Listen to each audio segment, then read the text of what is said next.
AG ನ್ಯೂಸ್ಗೆ ಸ್ವಾಗತ.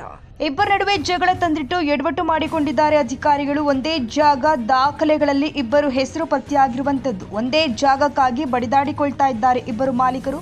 ಒಂದೇ ಜಾಗದ ಮಾಲೀಕರು ಆದ ಬುರಾನ್ ಸಾಬ್ ಶೇಖ್ ಮತ್ತು ಆನಂದ್ ಉಮಾರಾಣಿ ಇಬ್ಬರು ಮಾಲೀಕರ ನಡುವೆ ಜಗಳ ನಡೆದಿದೆ.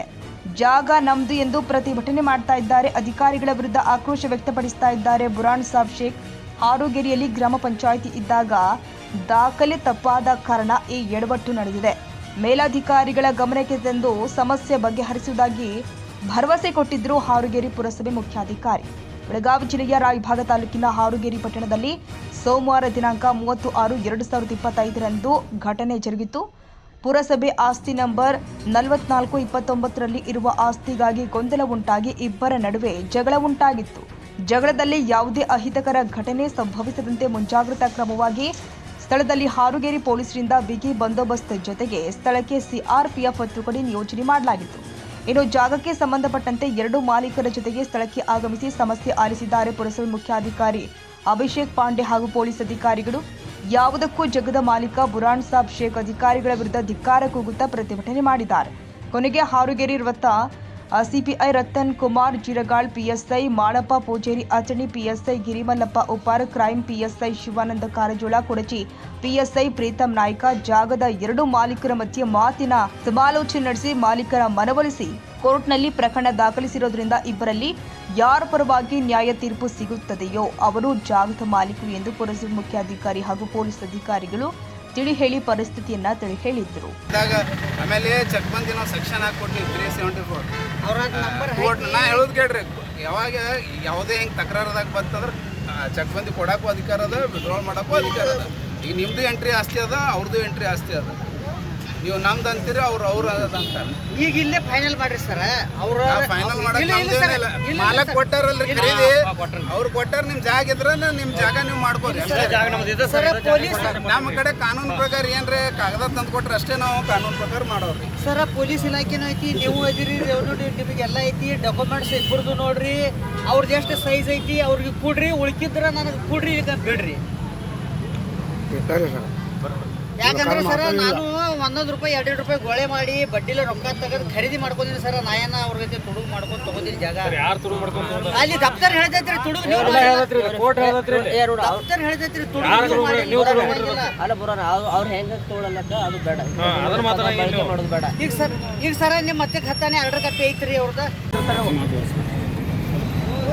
ನೀವು ಅಧಿಕಾರಿ ಹೋಗ್ರಿ, ಇದಕ್ಕೆ ಶಿಕ್ಷಕರು ನಮ್ಮ ಜಾಗ ನಿಮ್ಮ ಜಾಗ ನಮ್ಮ ಜಾಗ ಬಡದಾಡಕತ್ತಾರಂದ್ರೆ ನಿಮ್ಮದೇ ಜಾಗ ಇಲ್ಲ.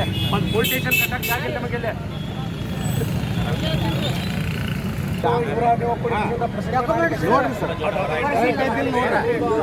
ಸರ್ವೆ ಮಾಡಿಲ್ಲ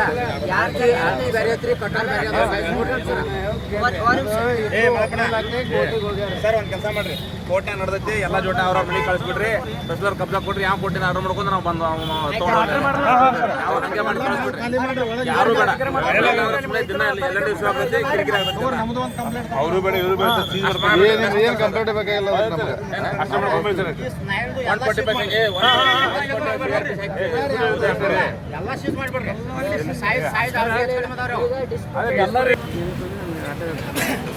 ಸರ್ ಏನು ವಿಷಯ ಅದ? ಮುಂಜಾನೆಯಿಂದ ಹತ್ತ ಅಲ್ರಿ, ನಿನ್ನೆ ರಾತ್ರಿ ಹಿಡಿದು ಸ್ಟಾರ್ಟ್ ಆಗಿದೆ. ರಾತ್ರಿ 1 ಗಂಟೆಗೆ ಬಂದು ನಮ್ಮ ಅಂಗಡಿ ಎಲ್ಲ ಒಡೆದು, ನಮ್ಮ ಸಾಮಾನೆಲ್ಲ ಹೊರಗೆ ಹೋಗೋದು. ನಮ್ದು ಎಷ್ಟು ಬೆಲೆ ಬಾಳ ಒಂದು 4 ಲಕ್ಷ ರೂಪಾಯಿ ಸಾಮಾನೆಲ್ಲ ಹೊರಗೆ ಹೋಗೋದಾರ. ನಮ್ಮ CC ಕ್ಯಾಮ್ರಾ ಹೊಡೆದಾರ, 4 CC ಕ್ಯಾಮ್ರಾ ಹೊಡೆದಾರ. ಪೊಲೀಸರು ಬಂದರು, ಪೊಲೀಸರು ವಿರುದ್ಧ ಅದು ಮಾಡಲಿಲ್ಲ ಅವರು. ಆಮೇಲೆ ಮುಂಜಾನೆ ರಾತ್ರಿ ಬೆಳ ತನಕ ಕಾಲಿವು. ಮತ್ತು ಈಗ ನೋಡ್ರಿ, ಇದು ಪ್ರತಿ 6 ತಿಂಗಳಿಗೊಮ್ಮೆ ಆದಂಗೆ ಆಗತ್ತೆ. ಯಾವ ಕಾರಣಕ್ಕಾಗಿ ಅಂದ್ರೆ ಇದು ಸರಿಯಾಗಿ ನಮ್ಮ ಪುರಸಭೆ ಅಧಿಕಾರಿಗಳು ಸರಿಯಾಗಿ ಕಾಗಪತ್ರದ ವ್ಯವಸ್ಥೆ ಮಾಡಲೇ ಇದು. ನಮ್ಮನ್ನು ಒರಿಜಿನಲ್ ಡಾಕ್ಯುಮೆಂಟ್ 1973 ಇಸ್ವಿಯಿಂದ ಇಲ್ಲಿವರೆಗೆ ಇದಾವೆ. ಅವ್ರು ನೋಡಿದ್ರೆ ಉತ್ತಾರ ಆಗೈತಿ 2016 ಇಸ್ವಿ. ಮತ್ತು ಈಗ ನಡುವುದೊಂದು ಡೂಪ್ಲಿಕೇಟ್ ಮಾಡಿ ಖರೀದಿ ಕೊಡೋದು, ಕಬ್ಜಾ ಮಾಡೋದು, ದಾಂಡ್ರಿಗೆ ಬಂದ್ ಮಾಡೋದು, ಹಿಂಗೆಲ್ಲ ನಡೆದೈತಿ. ಇಷ್ಟೆಲ್ಲ ದಾಂಡ್ರಿಗೆ ನಡೆದ್ರೂ ಸಹಿತ ರೀ ಯಾರೋ ಪೊಲೀಸರಾಗಲಿ ಯಾರಾಗಲಿ ಎಲ್ಲ ಕೈ ಕೂತ್ ನೋಡಿ ಈ ಟೈಪ್ ಆಗೈತೆ ನೋಡಿ. ಪೊಲೀಸರು ಬರ್ತಾರೋ ದಾಂಡ್ರಿಗೆ ಮಾಡೋರು ಹಾರೋಗೇರಿ ಅವರ ಬುರಾನ್ ಸಾಬ್ ಶೇಖ್ ಅಂತೇಳಿ. ಆಮೇಲೆ ಬಸಪ್ಪ ಲಾಳಿಯಪ್ಪ ಅವ್ನ ಸಂಗಡಿ ಕೂಡ ಒಂದು ರಾತ್ರಿ ಬರ್ತಾರೆ. ಇದು 3ನೇ ಸಲ ಬಂದು ಒಂದೇ ಉತ್ತಾರನ ಇಬ್ಬಿಬ್ಬರು ಜನಕ್ಕೆ ಹೆಂಗೆ ಕೊಡ್ತಾರೆ? ಅದಕ್ಕೆ ಮತ್ತು ರೊಕ್ಕದ ಆಟ ನಡೆದಿರ್ಬೇಕ್ರಿ ಹಂಗೆ ಅಲ್ಲಿ ನಮಗೆ ಏನೋ ಡಾಕ್ಯುಮೆಂಟ್ ಅರ್ಜಿ ಕೊಟ್ಟು 1 ವರ್ಷ ಆದ್ರೂ ಒಂದು ಕೊಡಂಗಿಲ್ಲ ಅವ್ರು ಬರೀ ಮಾಪ್ ಮಾಡಿದ್ರೆ ಕೊಟ್ಟು 2ನೇ ದಿವಸಕ್ಕೆ ಸರ್ವೇರ್ ಬರ್ತಾನೆ ರೀ. ಅವ್ರ ವಿರುದ್ಧ ನೀವು ನ್ಯಾಯಾಲಯದಾಗ ಪ್ರಕರಣ ದಾಖಲು ಮಾಡ್ಬೋದು. ಮಾಡಿದವ್ರು 4 ನಾವು 3 ಹಾಕಿದೀವಿ, ಅವ್ರು 1 ಹಾಕ್ಯಾರ. ಈ ಸದ್ದ ಆದರೂ ಅದ್ರ ಮೇಲೆ 2 ಸ್ಟೇ ಕೊಟ್ಟಿದ್ದವು, 2 ಕೇಸ್ನಾಗ ಸ್ಟೇ ಬಂತು. ಈ ಸದ್ದ ಸ್ಟೇ ಇದ್ರೂ ಸಹಿತ ಕಂಟೆಂಪ್ಟ್ ಆಫ್ ಕೋರ್ಟ್ ಹಾಕೈತಿ ಅಂದ್ರೂ ಸಹಿತ ಪೊಲೀಸರು ಸಹಿತ ಕಣ್ಣು ಮುಚ್ಚಿ ಕೂತಂಗೆ ಆಗೈತಿ. ಆಮೇಲೆ ಚೀಫ್ ಆಫೀಸರ್ ಸಹಿತ ಕಣ್ಣು ಮುಚ್ಚಿ ಕೂತಂಗೆ ಆಗೈತಿ. ಚೀಫ್ ಆಫೀಸರ್ ಆಟಗಾಡಿ ಮೇಲೆ ದೀಪ ಇಟ್ಟಂಗೆ ಹೇಳಿ ಕೊಟ್ಟರು. ನಾನು ನಿಮಗೂ ಚಕ್ಬಂದಿ ಕೊಟ್ಟಣಿ, ಅವ್ರಿಗೆ ಚಕ್ಬಂದಿ ಕೊಟ್ಟಣಿ, ನೀವು ಜಾಗ ಮಾಲಕರನ್ನ ಕೇಳಿ ಎಲ್ಲೈತಿ ಅಲ್ಲಿ ತೊಗೊಂಡ್ಬಿಟ್ರೆ ಅಂತ ಹೇಳಿ ಹೋಗ್ತಾರೆ. ನಾವು ಕೇಳೋ ಪ್ರಶ್ನೆ ಅದ ರೀ, ಒಂದೇ ಜಾಗದಲ್ಲಿ 2 ಚಕ್ಬಂದಿ ಕೊಡೋರು ಯಾರು ಕೊಡೋರು ಅವ್ರ ರೀ ಚೀಫ್ ಆಫೀಸರ್. ಮತ್ತು ಅವ ಚೀಫ್ ಆಫೀಸರ್ ಹೆಂಗೆ ಗೊತ್ತಿಲ್ಲ ಅವ್ರು. ಮತ್ತೆ ಈಗ ಅವ್ರೇನು ಹೇಳ್ತಾರೆ ರೀ, ಈಗ ನಾವು ಹ್ಯಾಂಡ್ ಓವರ್ ತಗೋತೀವಿ, ಆಮೇಲೆ ಯಾರು ಕೋರ್ಟ್ದಾಗೆ ಆರೋಗ್ಯ ಆಗಿ ಬರ್ತೈತೆ ಅವ್ರನ್ನ ಇದನ್ನು ಮಾಡ್ಕೊತಾರೆ. ನಾ ಯಾವಾಗಲೂ ನ್ಯಾಯಾಲಯಕ್ಕೆ ಪರವಾಗಿ ಹೋಗ್ತೀವಿ. ನ್ಯಾಯಾಲಯ ಏನು ಮೊದಲಿಂದ ಆದ್ರೂ ನೀವು ಈಗಾಗಲೇ 82 ಆಮೇಲೆ ಆರ್ಡರ್ ಆಗೈತೆ ರೀ. ಸೇಮ್ ಇದೆ ಚಕ್ಬಂದಿ ಆರ್ಡರ್ ಆಗೈತೆ ರೀ, ಈಗೂ ಆಗೈತಿ. ಇಲ್ಲ ಇದಕ್ಕೆಲ್ಲ ಇಷ್ಟೆಲ್ಲ ಆಗ ಕಾರಣ ಯಾರು ಹೊಣಿಗಾರ ಅಂತ ಇದಕ್ಕೆ ಕಾಣದ ಕೈಗಳು ಭಾಳ ಅದಾವ್ರಿ. ಚೀಫ್ ಆಫೀಸರ್ ಸರ್ ಎಲ್ಲ ಚೀಫ್ ಆಫೀಸರ್ ನೋಡ್ರಿ, ಎಲ್ಲೇ ಉತ್ತಾರ ತಯಾರಾಗಬೇಕಾರೆ ರಾಯಬಾಗದಾಗ ಆಗೋದಿಲ್ಲ ರೀ, ನಮ್ಮ ಮನ್ಯಾಗ ಆಗೋದಿಲ್ಲ. ಆಗ ಹೌದು ಚೀಫ್ ಆಫೀಸರ್, ಪಂಚಾಯತ್ ಆಗಲಿ ಚೀಫ್ ಆಫೀಸರ್ ಆಫೀಸ್ನಾಗ ಆಗಬೇಕು. ಚೀಫ್ ಆಫೀಸರ ADLR ಮಾಡಿಕೊಟ್ಟಿದ್ದು ನಕ್ಷೆ ನೋಡಲಿ ಸರ, ಯಾರ್ದು ಆಸ್ತಿ ಎಲ್ಲಿ ಬರ್ತೈತೆ ಅಂತ ಒಂದು ಸ್ವಲ್ಪ ಇನ್ಕ್ವೈರಿ ಮಾಡಲಿ, ತನಿಖೆ ಮಾಡಲಿ, ಹೇಳಿ. ನಾವು ಖರೀದಿ ಮಾಡಿದ ಜಾಗ ಐತಿ ಸರ, ಮಾಲಕರು ಕೊಟ್ಟವರು, ನಾವು ತೊಗೊಂಡಿದ್ದೀವಿ, ನಮ್ಮ ಕಬ್ಜಾದಾಗ ಐತಿ, ನಾವು ಇರೋರು. ಇಲ್ಲ ಈಗ ಹೇಳ್ತಾರೆ ಇದ್ರ ಬಗ್ಗೆ ಏನು ನೋಡ್ರಿ, ನಾವು ಬಡ ಮನುಷ್ಯ ಅದೀನಿ. ನಾ ಕಂಡಪಟ್ಟಿ ಬಡ್ಡಿ ಕೊಟ್ಟು ಕ್ಯಾಶಿಂದ ದುಡ್ಡು ಹಾಕಿ ನಾ ತೊಗೊಂಡಿನಿ. ಈಗ ನಮ್ಗೆ ಅದು ಇರ್ಲಿಕ್ಕಂತಂದ್ರೆ ಗತಿ ಇಲ್ಲ, ನಾವು ವಿಷಯ ಕುಡಿದು ಸಾಯ್ಬೇಕಾಗೈತೆ ಅಷ್ಟೇ. ಇದನ್ನ ಎಡವಟ್ಟು ಮಾಡಿದಾರೆ ಯಾರು ರೀ? ಎಡವಟ್ಟು ಮಾಡಿದವ್ರು ಯಾರೂ ಮಾಡಿಲ್ರಿ. ಎಡವಟ್ಟು ಅವರು ತಾವ ಮಾಡ್ಕೊಂಡಾರ. ಉಮ್ರಾಣಿ ಫ್ಯಾಮಿಲಿದವ್ರ ತಾವ ಎಡವಟ್ಟು ಮಾಡ್ಕೊಂಡಾರ. ಡೊಂಗಿ ಇವ್ರಿಗೆ ಸ್ವಂತ ಅಲಾಟ್ಮೆಂಟ್ ಆಗಿಲ್ಲ, ಅದ ಡೊಂಗಿ ಬರ್ಮುಗ್ ಅಲಾಟ್ಮೆಂಟ್ ಆಗಿದ್ದ ಜಾಗ ಅವ್ರ ಕಡೆಯಿಂದ ಇವ್ರು ಖರೀದಿ ತೊಗೊಂಡಾರ. ಇವ್ರ ಡೊಂಗಿ ಬರ್ಮು ಕಡೆ ಖರೀದಿ ತೊಗೊಂಡಾರು, ನಾವು ಬಸಪ್ಪ ಲಾಳಿ ಕಡೆ ಖರೀದಿ ತೊಗೊಂಡಿವು. ಅವ್ರದ್ದು ಎಷ್ಟು ಆದೇಶ ಕಾಪಿದಾಗ ಎಷ್ಟು ಸೈಜ್ ಐತಿ ಅವ್ರು ಇರಲಿ, ನಮ್ದು ಎಷ್ಟು ಆದೇಶ ಕಾಪಿದಾಗ ಐತಿ ನಾವು ಇರ್ತೀವಿ. ಒಂದ ಉತ್ತಾರನ ಇಬ್ರು ಕೊಟ್ಟಾರ. ಸಾಧ್ಯ ಇಲ್ರಿ. ಅವ್ರ ಉತ್ತಾರ ಬೇರೆ, ಅವ್ರದ್ದು 20-14 ಆಸ್ತಿ ನಂಬರ, ನಮ್ದು 44-29 ಆಸ್ತಿ ನಂಬರ. ಈಗ ಅವ್ರು ಸ್ಟೇ ತಂದಾರೆ ಅದ್ರ ಮೇಲೆ.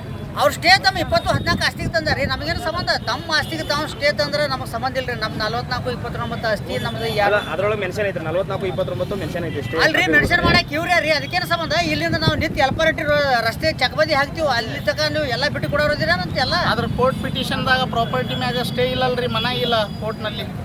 ಇವ್ರು ಯಾಕೆ ಮೆನ್ಷನ್ ಮಾಡ್ತಾರ ಪ್ರಾಪರ್ಟಿ? ಎಲ್ಲ ಕೋರ್ಟ್ ಕಾಪಿ ಒಳಗನ ಐತ್ರಿ. ಈಗ ನಮ್ಮ ಕಡೆ ಕಾಪಿ ಕೊಟ್ಟಾರ ನೋಡ್ರಿ, ಅವ್ರದ್ದು ಸೈಜ್ ಎಷ್ಟೈತಿ ಅಷ್ಟರ ಪ್ರಕಾರ ಅವ್ರದ್ದು ಆದೇಶ ಕಾಪಿ ಪ್ರಕಾರ ಅವ್ರಿಗೆ ಸ್ಟೇ ಕೊಟ್ಟಿದ್ದಾರು. ಅವ್ರದ್ದು ಆದೇಶ ಕಾಪಿ ಬಿಟ್ಟು ನಮ್ಮ ಆಸ್ತಿ ಐತಿ ರೀ. ಅವ್ರ ಶ್ರೀಮಂತ ವ್ಯಕ್ತಿ ಅದಾರ, ಅವ್ರ ಬೇರೆ 10 ಅಂಗಡಿ ಅದಾವು, ಅವ್ರದ್ದು ನಡೆಸ್ಬೋದಾರ. ನಾ ಏನು ನಡೆಸ್ಬೇಕು ಹೇಳ್ರಿ ನೋಡೋಣ. ನಮ್ಮ ಹೊಟ್ಟೆ ಉದ್ಯೋಗ ಈಗ ನಾನು ಆಯುಷ್ ಪೂರ್ತಿ ಮುಗಿತ್ರಾಗ ನಾ ಗಳಿಸಿದ ದುಡ್ಡು ಎಲ್ಲ ಆ ಜಾಗಕ್ಕೆ ಹಾಕಿದೆ. ಬೇರೆ ನಮ್ಮ ಕಡೆ ಈಗ ಕೋರ್ಟ್ದಿಂದ ಏನು ಫೈನಲ್ ಆಕೈತಿಲ್ಲ ಅದನ್ನ ಅವ್ರಿಗೆ ಬಿಟ್ಟು ಕೊಡ್ತೀವಿ ಅಂತ ನಾವು ಅಲ್ಲಿ ನೋಡ್ರಿ. ಅದಕ್ಕೆ ನಾವು ಅದಕ್ಕಷ್ಟೇ ಹೇಳ್ರಿ. ಅದಕ್ಕೆ ನಾವು ಕಬ್ಜಾ ಅದೀವ್ರಿ. ಕೋರ್ಟ್ ಅಕಸ್ಮಾತ್ ಅವ್ರಂಗೆ ಆತಂದ್ರೆ ನಾವು ಬಿಟ್ಟು ಕೊಡ್ತೀವಿ. ಆಯ್ತು. ನಿಮ್ಮ ಹೆಸರು?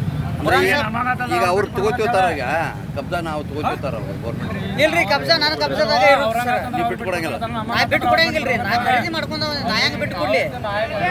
ಇವ್ರು ಅಲ್ಲ, ಇವ್ರು ನನ್ನಂಗೆ ಆದೇಶ ಆತಂದ್ರೆ ನಾ ತಗೋತೀನೋ, ಅವ್ರಂಗೆ ಆದೇಶ ಆದ್ರೆ ನಾ ಬಿಟ್ಟು ಬಿಡ್ತೀನಿ. ಇವತ್ತಿನ ದಿವಸ ಇದು ಅಂಬೇಡ್ಕರ್ ಸರ್ಕಲ್ನಲ್ಲಿ ಒಂದು ಆಸ್ತಿ ವ್ಯಾಜ್ಯ ಇರೋದ್ರಿಂದ ಎಲ್ಲ ಒಂದು ಧರಣಿ ಕೂತಿದ್ದಾರೆ. ಈ ಬಂದು ಸ್ಥಳಕ್ಕೆ ನಾವು ಪರಿಶೀಲನೆ ಮಾಡಿದಾಗ ಒಂದು ಆಸ್ತಿಗೆ 2 ಜನ ಇದು ಮಾಡ್ತಿದ್ದಾರೆ, ತಕರಾರು ಮಾಡ್ತಿದ್ದಾರೆ. ಆಮೇಲೆ ಇದು ನ್ಯಾಯಾಲಯದಲ್ಲಿ ಇರುವುದರಿಂದ ಇದು ಡೈಲಿ ತಿಂಗಳಕ್ಕೊಮ್ಮೆ 15 ದಿವಸಕ್ಕೊಮ್ಮೆ ಸಮಸ್ಯೆನೇ ಆಗ್ತಾಯಿದೆ. ಅದಕ್ಕಾಗಿ ಈ ಕುರಿತು ಮೇಲಾಧಿಕಾರಿಗೆ ಗಮನಕ್ಕೆ ತಂದು ಅದು ಸರ್ಕಾರಕ್ಕೆ ಮುಟ್ಗಳು ಹಾಕೋ ಕ್ರಮ ಕೈಗೊಂಡು ಇದಕ್ಕೊಂದು ಶಾಶ್ವತ ಇತ್ಯರ್ಥ ಮಾಡಬೇಕಂದು ತೀರ್ಮಾನ ಮಾಡ್ತಾರೆ. ಒಂದು ಆಸ್ತಿ ಇಬ್ಬರಿಗೆ ಮಾಡಿದ್ರೆ ಅದು ಏನಾಗ್ಯದ್ರಿ, ಚಕ್ಬಂದಿ ಇಶ್ಯೂ ಹೇಳ್ತಾರೆ. 20-30 ವರ್ಷದಿಂದ ಬಂದಿದ್ದದ ಅದು ಆಸ್ತಿ. ಅದು ಇಬ್ಬರು ನಂದೇ ಆಸ್ತಿ ಅಂತ ಹೇಳ್ತಾರೆ. ಸರ್ವೇನು ಮಾಡಿಸೀವಿ, ಎಲ್ಲನೂ ಡಿಸಿಷನ್ ತೊಗೊಂಡಿವಿ. ಅವರು 20 ವರ್ಷದಿಂದ ನಾವು ಅದೇ ಅಂತಾರೆ, ಇವ್ರು ನಾವು ಅದೇ ಅಂತ ಹೇಳ್ತಾರೆ.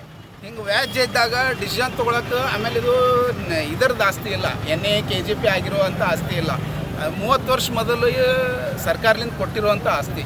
ಹೀಗಾಗಿ ಆಮೇಲೆ ಚಕ್ಬಂದಿ ಇಶ್ಯೂನೂ ಅದಾವೆ. ಆ ಟೈಮ್ನಲ್ಲಿ ಏನು ಮಾಡಿದ್ದಾರೆ, 30 ವರ್ಷದಿಂದ ಕೊಟ್ಟಿದ್ದಾರೆ. ಹೀಗಾಗಿ ಅದು ಮೇಲಾಧಿಕಾರಿ ಗಮನಕ್ಕೆ ತಂದು ಆ ಆಸ್ತಿಯನ್ನೇ ಮುಟ್ಗಳು ಹಾಕೋಕ್ಕೆ ಪ್ರಯತ್ನ ಎಡವಟ್ಟು ಮಾಡಿದಾರೆ ಯಾರು ಸರ್? ಸರ್ ಅದು 20-30 ವರ್ಷದಿಂದ ಆಗಿದ್ದದ್ರಿ, ಈಗ ಆಗಿಲ್ಲ. 80-90 ಖರೀದಿ ಆಗಿದ್ದಾವೆ, ಕ್ರಮೇಣ ಹಾಕೋದು ಬಂದಿದ್ದಾವೆ. ಅದಕ್ಕೆ ಅದು ಈಗ ತಹಶೀಲ್ದಾರರು ಆಮೇಲೆ ಮಾನ್ಯ ಜಿಲ್ಲಾಧಿಕಾರಿ ವರದಿ ಕೊಡ್ತೀವಿ ಸರಿ ದಾಖಲಾತಿ ಯಾರು ಕರೆಕ್ಟ್ ಯಾರು ಸರ್. ಅದು ಹಂಗೆ ಡಿಸಿಷನ್ ಕೊಡೋಕೆ ಆಗ್ಲಾರ್ದಕ್ಕೆ ಇಬ್ರದ್ದು ವ್ಯಾಜ್ಯ ನಡೆದು ನ್ಯಾಯಾಲಯಕ್ಕೆ ನಡೆದದ್ರಿ. ಇಷ್ಟೇ ಅದ ಅವ್ರು ಹೇಳ್ತಾರೆ.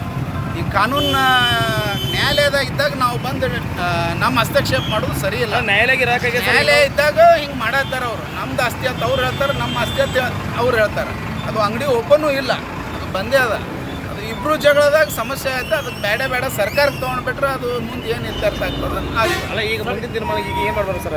ಈಗ ನ್ಯಾಯಾಲಯದಾಗ ಅದ ತಹಶೀಲ್ದಾರ್ ಹಿಂಗೆ ಮತ್ತು ಕಾನೂನು ಸುವ್ಯವಸ್ಥೆ ಸಮಸ್ಯೆ ಆಗತ್ತದ. ಅವ್ರು ನಮ್ಮ ಆಸ್ತಿ ಅಂತ ಅವ್ರು ಹೇಳ್ತಾರೆ, ನಮ್ಮ ಆಸ್ತಿ ಅಂತ ಇವ್ರು ಹೇಳ್ತಾರೆ ಸರ್. ಅಂಬೇಡ್ಕರ್ ಆಮೇಲೆ ಅದೇ ಸರ ಈಗ ಅವರು ನಮ್ಗೆ ನ್ಯಾಯ ಒದಗಿಸ್ರಿ ಅಂತ ಅವ್ರದ್ದು ಅದ ರೀ.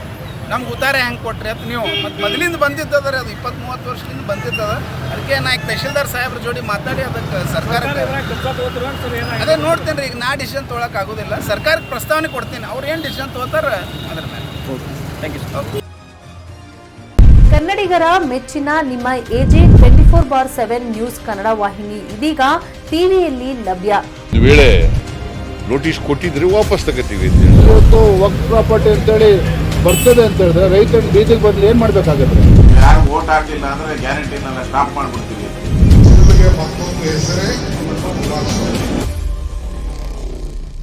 ಕರ್ನಾಟಕ ಮತ್ತು ದೇಶ ವಿದೇಶ 360 ಡಿಗ್ರಿ ಸುದ್ದಿ ಹಾಗೂ ಉತ್ತರ ಕರ್ನಾಟಕ ಬೆಳಗಾವಿ, ಬಾಗಲಕೋಟೆ, ಧಾರವಾಡ, ಹಾವೇರಿ, ಗದಗ, ಬಿಜಾಪುರ ಜಿಲ್ಲೆಯ ಕ್ಷಣ ಕ್ಷಣದ ವಿವರವನ್ನ ಪಡೆಯುವುದಕ್ಕೆ AJ 24/7 ನ್ಯೂಸ್ ಕನ್ನಡ ವಾಹಿನಿಯನ್ನ ಲೈಕ್ ಮಾಡಿ, ವಿಡಿಯೋಗಳನ್ನ ಶೇರ್ ಮಾಡಿ, ಕಮೆಂಟ್ ಮಾಡುವ ಮೂಲಕ ನಮ್ಮ ವಾಹಿನಿಗೆ ಸಹಕಾರ ನೀಡಿ ಮತ್ತು ಚಾನೆಲ್ ಅನ್ನ ಸಬ್ಸ್ಕ್ರೈಬ್ ಮಾಡಿ. ಧನ್ಯವಾದಗಳು.